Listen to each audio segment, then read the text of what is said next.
Hey, how's it going? Welcome back to Behind the Reel. My name is Ben Farmer if you haven't met me yet, and today we're going to be talking about my favorite film of all time, which is Jurassic Park, and the 3 different ways that they made the dinosaurs work in the films. One of them might surprise you, so stick around, let's learn what they did. When Jurassic Park roared back into theaters, it didn't just bring dinosaurs back to life, it brought a whole new era to visual effects. Now, very early on in production, they hired Phil Tippett to do the entire effects for the dinosaurs. Phil Tippett is a master claymation animator and did a lot of work on Jurassic Park, helping out what would later become ILM, or Industrial Light and Magic. So Phil and his team were well on their way to making really cool claymation animations. You can see one of them here. It looked very realistic, and they did some work ahead of time to show the producers that they could make this work. Claymation is very detail-oriented, microscopic movements, taking a picture, all that stuff. So it really takes a long time for them to animate even one scene. While Phil and his team were making sure that they could do all of this and started working on it, what he didn't know was that Dennis Muren, who was also a consultant on the film,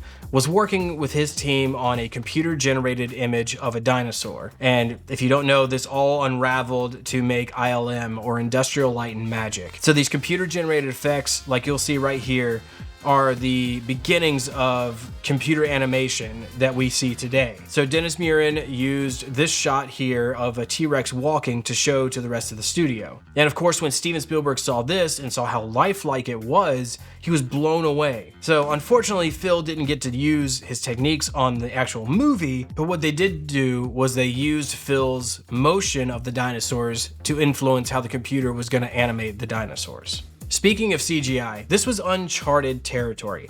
ILM and its team were doing some groundbreaking work at the time, and really, the process of how they made this dinosaur in the computer is beyond what they do today. Let me show you. ILM artists and engineers crafted digital skeletons and wrapped them in textured skin, achieving a level of realism in motion that was simply unheard of at the time. And even today, after over 30 years, the effects still hold up. They look great. But Jurassic Park wasn't just a triumph of the digital realm. Enter Stan Winston and his creature shop. And if you haven't heard of Stan Winston before, he is the mastermind behind most of the iconic creatures that we've seen on screen, from Alien, Predator, Jurassic Park, you name it, he's probably done it. And he makes the best animatronics on the planet. Unfortunately, he is no longer with us, but his team still works to this day on creatures. So Stan Winston made these full-scale dinosaurs in his creature shop to move and be animated. Like, look at this. These mechanical marvels weren't just props, but performers that were interacting with the cast members, creating a tangible sense of presence and danger. It's just unreal that these things were able to move as much as they did. Now, of course, they had some problems in production, and of course, water, Steven Spielberg's arch enemy at this point with Jaws. You could see in some of the behind the scenes features where the T-Rex is just kind of shaking, and it's kind of funny, but it's not at the same time because, you know, water just doesn't agree with Steven Spielberg. So how did these techniques really blend together?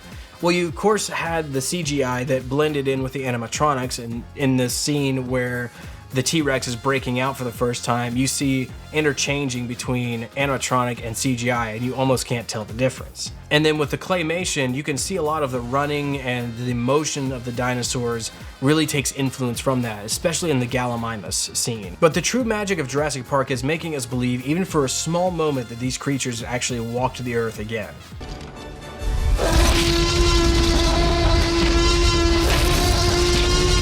So now I'm curious, what's your favorite scene in Jurassic Park? Leave it down in the comments below and we'll talk about it. This won't be the last time we talk about Jurassic Park either, I promise.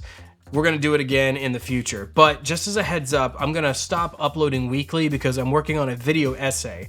It'll be the first time I've ever done this, and I wanna make sure that I spend quality time on it to make sure that I get it right. I'll keep everybody updated in the community post, so if you haven't already, hit subscribe so you can see all of those, and then smack that notification bell so you can be notified when the video essay and other types of content that I'm working on go live. That's it for today. I appreciate every single one of you for joining in today. I hope you have a great rest of your week, and God bless.